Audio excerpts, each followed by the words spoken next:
Hi guys! ఈరోజైతే నేను Rakhi preparations వచ్చాను. ఇందులో అయితే కొన్ని సింపుల్ టిప్స్ చెప్తాను ఈ వీడియోలోని. ఈజీగా, సింపుల్‌గా, ఫాస్ట్‌గా అయిపోయేటట్టు రాఖీ. నేనైతే ఒక థ్రెడ్ తీసుకున్నాను. ఆ థ్రెడ్‌ని ఫోల్డ్ చేశాను, సింగిల్ ఫోల్డ్. ఫోల్డ్ చేసిన తర్వాత ఓపెన్ ఎండ్ కాకుండానే క్లోజ్డ్ ఎండ్ సైడ్ ఏమొచ్చి ప్లాస్టర్ అంటించాననమాట. అంటే మూవ్ ఆన్ అవ్వకుండానా అలాగా ఉంటుంది. సో, దాని తర్వాత నెక్స్ట్ ఓపెన్ ఎండ్స్ ఉంటాయి కదా! దానికి గ్లూ అంటించే ఎండ్స్‌లోని గట్టిగా ప్రెస్ చేస్తే అవి చాలా థిన్‌గా వచ్చేస్తాయన్నమాట, ఎండింగ్ థ్రెడ్స్. అప్పుడు మనం ఆ పెరలో ఒక హోల్‌లోకి ఇన్సర్ట్ చేయడానికి చాలా సింపుల్ అండ్ ఈజీగా ఉంటుంది. సో, ఇలా చేసి చూడండి. మీకు కూడా అంత టైం టేకెన్ అవ్వదు. లేదంటే నీడిల్ ఉన్నా సరే మనం నీడిల్‌తోనైతే సూది అవి ఉంటాయి కదా! దాంతో కూడా చేసుకోవచ్చు. దాంతో కూడా సింపుల్‌గా అయిపోతుంది. కానీ ఇంట్లో ఒక్కొక్కసారి సడన్‌గా దొరకలేనప్పుడు ఇలా సింపుల్‌గా చేసేసుకోవచ్చు. చాలా ఫాస్ట్ అండ్ ఈజీగా అయిపోతుంది. ఈ వీడియో ఎందుకు అప్లోడ్ చేస్తున్నానంటే, ఈ వీడియోని 60 సెకండ్స్‌లో చూపించడం అంటే కొంచెం కష్టంగానే ఉంటుంది. అండ్ ఆల్సో పెద్దగా అర్థం కావట్లేదు. ఈ రాఖీ చేయడానికి అయితే నాకు 21 మినిట్స్ పట్టింది. అండ్ అంటే కొంచెం అలవాటైపోతే పర్లేదు, త్వరగా చేసేస్తాము.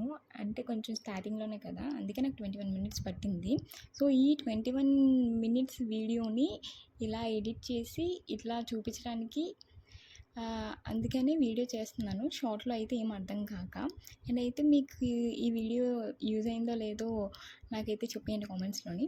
నెక్స్ట్ అయితే మనం ఈ డిజైనర్ రాఖీస్ కానీ, లేదంటే ఇయర్ రింగ్స్ కానీ, ఏవైనా హ్యాండ్‌మేడ్‌వి ఏవైనా సరే చేసేయడం చాలా ఈజీ కదా! పెద్దగా టైం పట్టదేమో అని అనుకుంటారు చాలామంది. ఎందుకంటే నేను కూడా స్టార్టింగ్ చేయకముందు ఇలాగే అనుకునేదాన్ని.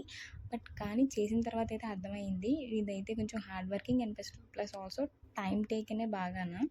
అండ్ దీనికైతే మరి కొంచెం ఇంట్రెస్ట్ అండ్ ఆల్సో దాంతోపాటు పేషెన్స్ అయితే చాలా ఉండాలి. అండ్ కొన్ని అయితే ఒక్కొక్కసారి ఏమవుతూ ఉంటుందంటే, మనం స్టార్టింగ్ ఎండింగ్‌లోని బాగా చేసి ఏదో లాస్ట్‌లో ఏదో చిన్న తప్పు చేస్తే చాలు మొత్తం అంతా పోయినట్టే. అంటే అలాగే ఉంటదనమాట ఒక్కొక్కసారి. అలాంటి టైంలో మళ్ళీ ఫస్ట్ నుంచి చేయాల్సొస్తుంది. అండ్ ఆల్సో నేను ఫస్ట్‌లో ఒక 2, 3 టిప్స్ చెప్పినవి మీలో చాలామందికి తెలిసి ఉండొచ్చు. కానీ తెలియని వాళ్ళకి కొంచెమైనా యూజ్ అవుతుందని ఈ వీడియో చేశాననమాట.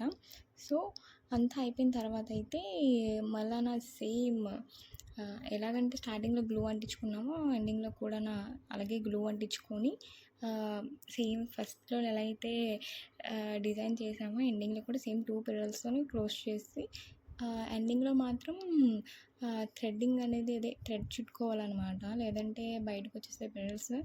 దాని తర్వాత ప్లాస్టర్ తీసేసి అటు ఎండింగ్ కూడా మనం టై చేసుకోవాలి. అండ్ ఈ డిజైన్ ఎలా అనిపించిందో కామెంట్ చేసేయండి.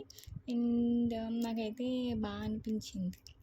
ఇదైతే లాంగ్ లాస్టింగ్ రాఖీ, చాలా రోజుల వరకు ఉంటుంది. అండ్ మీకు ఎలా అనిపించిందో కామెంట్ చేసేయండి. నేను మళ్ళీ ముందుకి నెక్స్ట్ వీడియోతో వచ్చేస్తాను. Thank you all. బాయ్.